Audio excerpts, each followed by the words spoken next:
Начинаем наше путешествие на Кубу. Наши чемоданы. Operation and Android platform, please activate the devices before takeoff.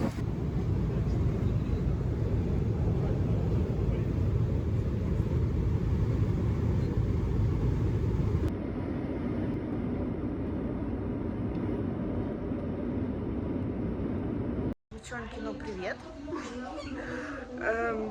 У нас сегодня первый день на Кубе. Мы прилетели вчера, у нас было полдня, мы сходили на пляж и на ужин. Это все, что мы успели. А сегодня мы уже полноценный день. Сейчас пойдем на обед и потом на пляж. Пляжи тут, конечно, просто обалденные. Сейчас я вам покажу наш вид из окна, и он тоже потрясающий. Я так довольна. Вот так вот, девчонки. Восторг полный.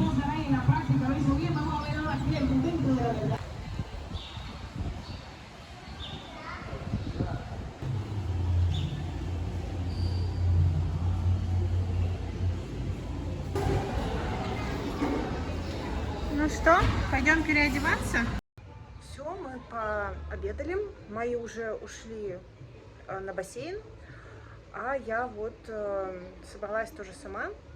Сейчас догоню их. Вот. Я, конечно, в восторге.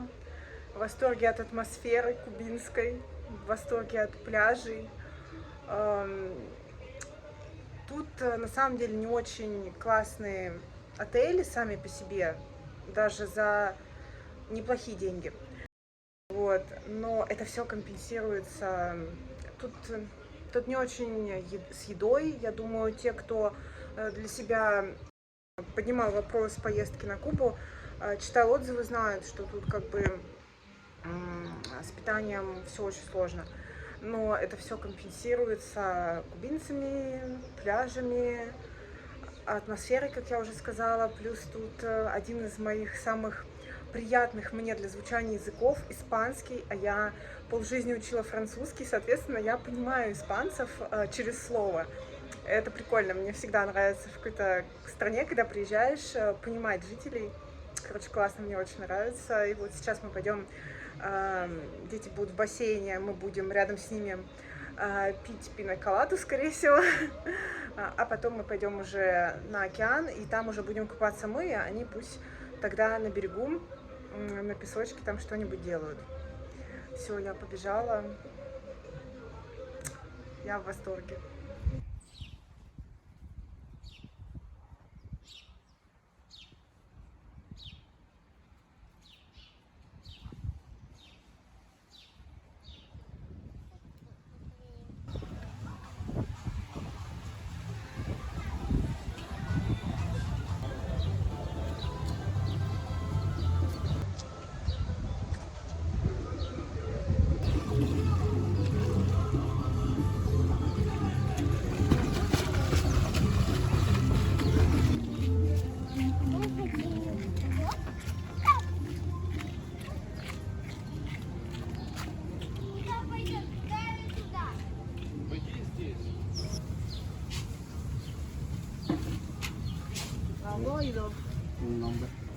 Подождите нас.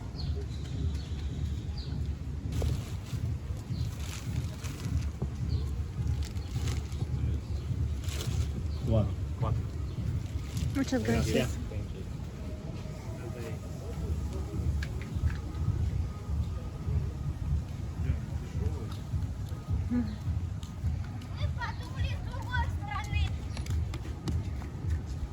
Пошлите.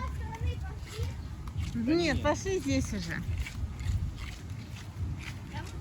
Взяли полотенчики, идем на океан. Он потрясающий. Сегодня я уже издалека вижу вот этот цвет, девочки, вот этот цвет.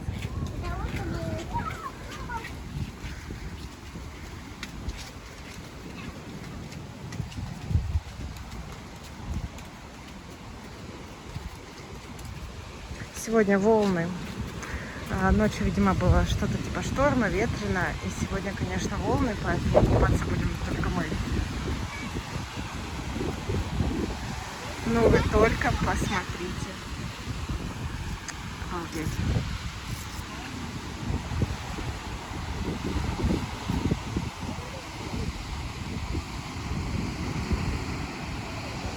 У нас сегодня второй день.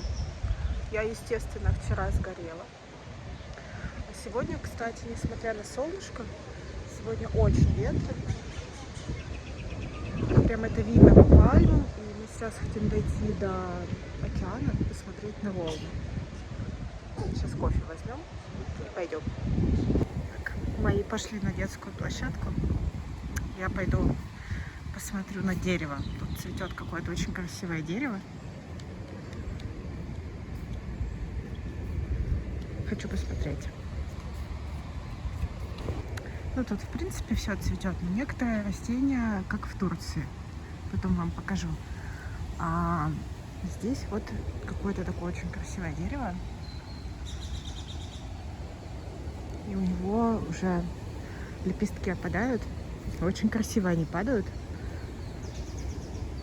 Медленно так. В общем, короче, классное оно. И у него почти нет листьев. Надо будет на Google Lens посмотреть, что это цветет такое.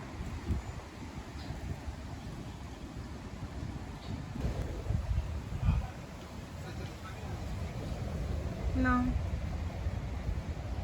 смотри, у него корни на ветках. Были обнаружены еще какие-то цветочки. Красота. Что значит весна в тропиках?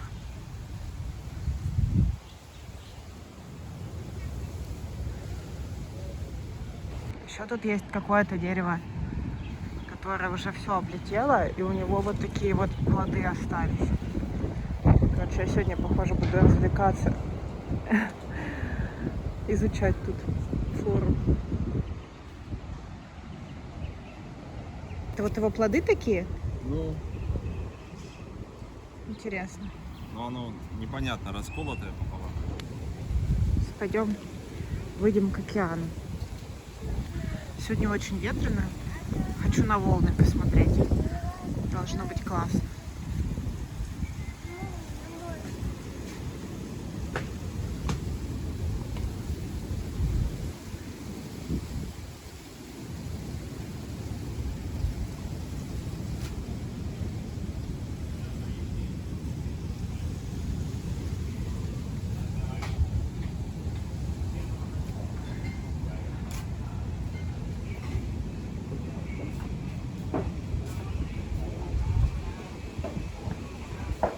Закрылись от ветра. Доброе. Ух ты, какие волны!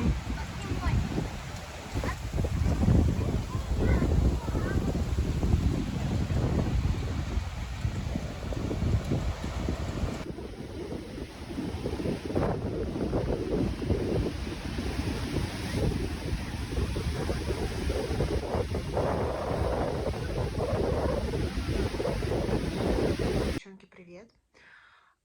У нас сегодня третий день на острове. Я осталась в номере одна. Мои пошли на обед. Я сейчас буду их догонять. И я даже не знаю, есть ли смысл показывать какие-то макияжи, потому что обычно на таких курортах, вот именно тропических, я не крашусь, потому что очень большая влажность, потому что кожа жирная. Ну и какой смысл? Поэтому сейчас я вот могу вам показать 3 продукта. Я их добавила, потому что мы уже покупались. И мы сейчас пойдем на обед, а потом поедем в город, непосредственно в Орадеро, в котором у нас находится отель. Мы поедем именно в город. И хочется посмотреть именно обстановку, как живут местные, бары, которые нам порекомендовали. Хочется покушать лобстера. Не уверена, что это произойдет сегодня, потому что, ну, тут на Кубе все очень непредсказуемо. Сегодня яйца есть, завтра нет. Сегодня лобстера есть, завтра нет. Ну, второе имя острова — это дефицит, к сожалению. И из-за этого, конечно, такой осадочек немножко остается, именно осадочек, ну, не вины, а сожаления к местному населению, потому что хотелось бы, конечно, чтобы они жили лучше. Ну, а сам по себе остров, он, конечно, потрясающий, потрясающие пляжи. Я не знаю, последний раз, наверное, такое удовольствие я получала в Таиланде, и то это не то. Это не то, потому что, ну, я не была на Мальдивах, я не была на Сейшелах, то есть для меня это первый опыт подобного отдыха, подобных пляжей, и это, конечно, потрясающе. Цвет воды. Цвет воды такой, что ты просто заходишь в море и улыбаешься во все свои 32 зуба, потому что он как с картинки. Вот. Сегодня было классно, вчера был шторм, сегодня уже замечательно, и вот мы покупались. Потрясающе. Просто впечатления потрясающие. Ребят, сейчас Куба действительно доступна. И я вам всем рекомендую присмотреться. Это отдых со своей спецификой. Не нужно ждать здесь все включено, как в Турции. Здесь такого не будет.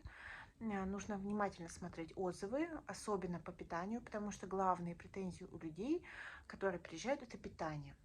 Обратите, пожалуйста, внимание, потому что на Кубе социализм, здесь дефицит, и очень часто чего-то нет. И если есть, например, если завезли на остров овощи, например, капусту, перец и зеленые помидоры, то у вас все меню в вашем все включено будет состоять только из этих овощей. То есть никаких там авокадо, никаких других изысков вы не найдете. К этому просто нужно быть готовым. То есть это местная специфика, к этому не нужно придираться, просто нужно понимать, что происходит, какие реалии вообще на Кубе. Плюс, конечно, отели. Нужно понимать, что если вы выбираете отель 5 или 4 звезды, то, скорее всего, это будет, соответственно, 4 или 3 звезды, потому что здесь все отели построены в 80-90-е годы и поддерживаются кое-как в состоянии, в котором они были построены. Это неплохо. Ну, то есть, например, отель, в который мы заехали, это 4, но по факту, сравнивая даже с Таиландом, это хорошая 3. Вот, поэтому читайте актуальные отзывы, именно актуальные, людей, которые отдыхали 2 недели, месяц назад, потому что у них есть актуальная информация по рациону, по питанию, потому что из-за того, что на Кубе поставки продовольствия идут волнами, соответственно, месяц назад могли кормить ужасно. Я почему так много внимания уделяю еде, потому что, ну, все-таки люди, у кого дети, да, понятное дело, что это критично. Вот. Если вы без детей, я думаю, что все люди взрослые и все должны понимать, просто быть готовым и не придираться к таким мелочам. Все-таки у нас не вокруг еды крутится отдых и вообще вся наша жизнь. Но это такое было отступление в контекст, да. Вот. Сейчас мы пойдем на обед. Что там осталось, посмотрим. И потом поедем в город. И вот хочу вам показать, собственно, румяна, которыми я воспользовалась. И вообще, в принципе, продуктами сегодня, которыми я воспользовалась. Я взяла вот эти вот румяна от Love Generation. У них вот такой вот оттенок. Кстати, по-моему, совпадает, да? С оттенком баночки. Очень я им довольна. Классные румяна. Я также их нанесла на губы, чтобы шел какой-то тандем, скажем так. И немножко воспользовалась бронзером. У меня, по-моему, это оттенок 2. Санскрин у меня сейчас это The Same 50-ка. Мне нравится, как он работает. Такое, знаете, нежирное молочко, которое быстро впитывается, хорошо кожу защищает. То есть я, смотрите, 4-й день, я до сих пор бледненькая. И что еще? И хайлайтер. Хайлайтер вот этот вот от Stellary. Классный цвет. Rose Gold такой. У меня он немножко нанесен на веки и на скулы нанесен. Вот так вот. Все продукты. На губах просто плампер и опять же румяна. Вот так я и крашусь, и здесь, скорее всего, я больше краситься и не буду, потому что, ну, как бы, какой смысл? Я не люблю краситься в отдыхе, на отдыхе, именно пляжном, не городском. Не понимаю, зачем это делать, это просто, ну, на жирной коже, то есть я имею в виду, как бы, да, именно со своей точки зрения, с точки зрения жирнокожика, это просто все как какую-то маску нацепил жирную и носишь потом, поэтому макияж я плотный не люблю, а вот, о боже мой, а вот что-то такое более-менее легкое мне нравится. Все, я побежала на обед.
Это так.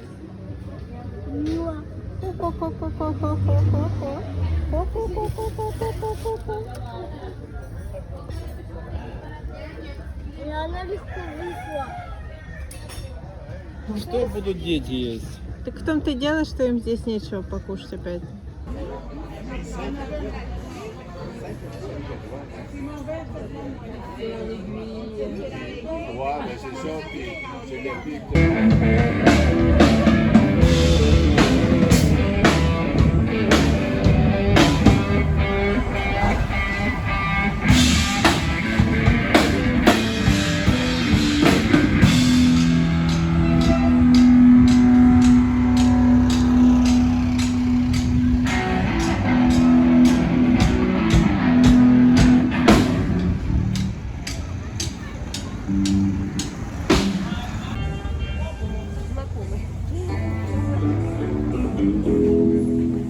А что это тут за кошечка устала? Кошечка устала ходить, да ну надо же. А за курицей бегать она не устала? Конечно.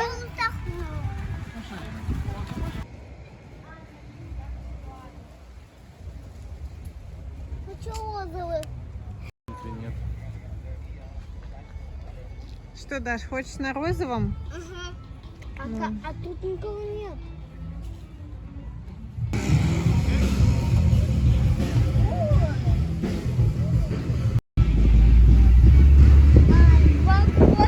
На кабриолете просто. Правда, нет, когда дождь. Ну да. На кабриолете дождь.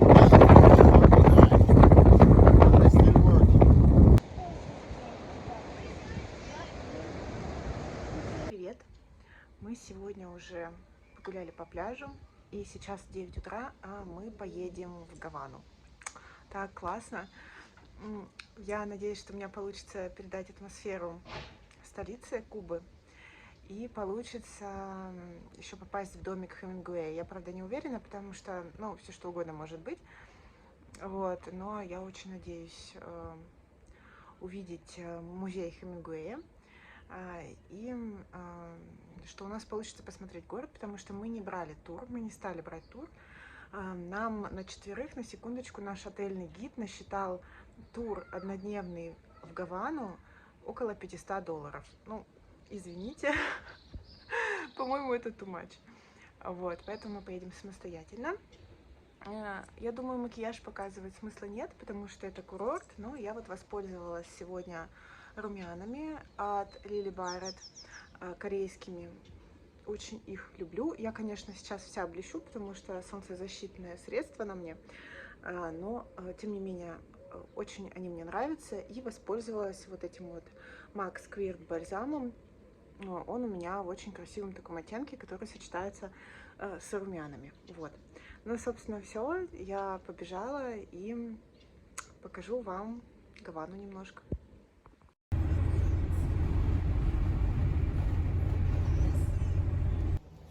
Сначала мы отправились в дом-музей Эрнеста Хемингуэя. Писатель жил на Кубе 20 лет и очень любил этот остров. Это кто был? Там прислуги или? Там, ну, типа такая башенка, он любил, увлекался астрономией, у него был телескоп. Война? Окей. Thank you. Есть туалет? Да. Сейчас, подожди, тут хочу посмотреть. Спальня с кабинетом и библиотекой. Вот это бык. Ага.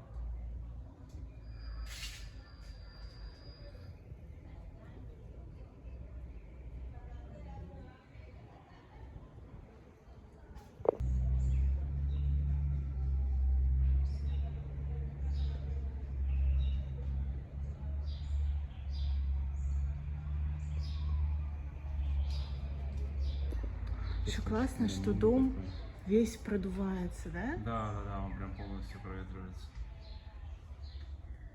Потолок, смотри, какой. Какой здоровый стол. Вообще. Вот это кабинет.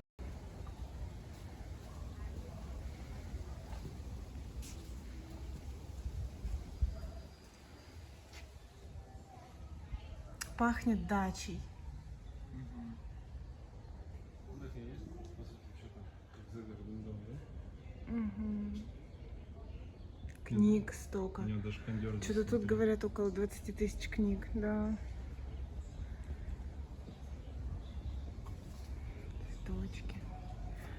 Его жена подарила эту виллу после смерти Хемингуэя, подарила кубинскому народу, кубинскому государству на условиях, что они сделают здесь музей. Они сразу же сделали здесь музей.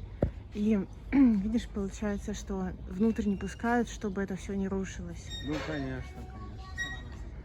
Hola.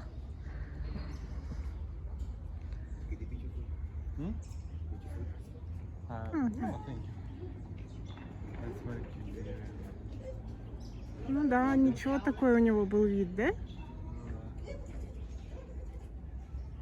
На Гавану, да, по сути? Угу.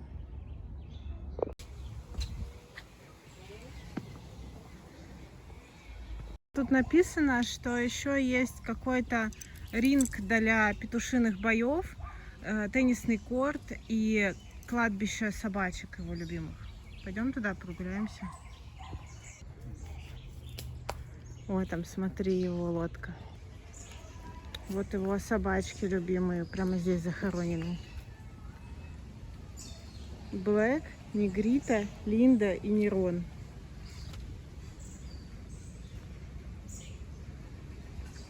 И яхта или лодка. Я в этом не разбираюсь.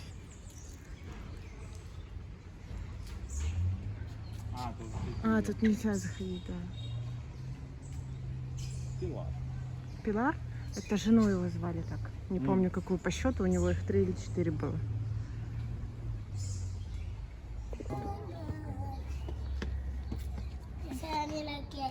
Hola. А вот тут трофеи, видимо. Охота? Угу. Это настоящая голова? Где? Вон. Ну да.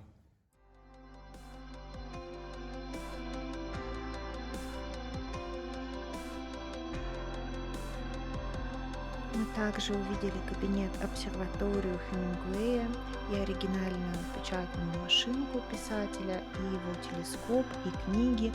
Вообще весь дом пронизан светом, воздухом, наполнен вещами, которые отражают характер писателя, и находиться там очень атмосферно и приятно. Далее мы поехали в центр Гаваны и начали свою экскурсию с так называемого центра Гавана Вьея.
После обеда мы отправились на центральную площадь Гаваны, место, где свершилась Кубинская революция. И тут вот такие вот, я даже не знаю, не барельефы, это вот такой интересный арт-объект. Первый раз вижу, чтобы на фасаде выпуклый был вот такой контур. Тут, кстати, на Кубе вообще очень интересно сделаны памятники, которые сделаны. Они очень такого, приличного дизайна, знаете, не просто вот так, как у нас постсоветский модернизм, немножко угловатый. Нет, здесь так со своим флером очень все симпатично. Там вот получается у нас Че Гевара, а там у нас вот на здании Национальной библиотеки точно такой же фасад с Фиделем. Вот. А это некрополис Христофору Колумбу. Тоже сейчас поближе подойдем, но это уже не такая атмосферная, конечно, площадь, она больше такая, ну как, государственная территория. Нам таксист сказал, что это military zone, ну не совсем military, я думаю, он имел в виду немножко другое, но в общем это официальная такая часть, кубинская, гаванская точнее. И вот это у нас получается некрополис Колумбу, а здесь вот заседает правительство, собственно, Кубы. Интересно, что нету ни одного флага, ну, либо он сейчас не колышется.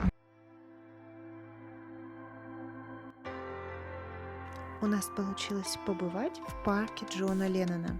Кубинцы очень любят Битлз, и несколько лет назад здесь открыли памятник Джону Леннону. На плитках можно увидеть выгравированные строки из самой популярной песни Битлз «Imagine».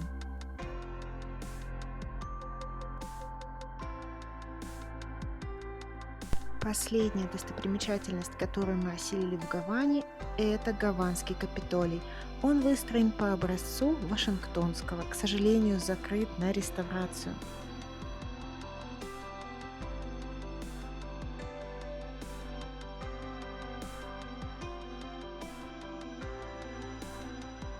Мы провели в столице Кубы целый день и очень устали.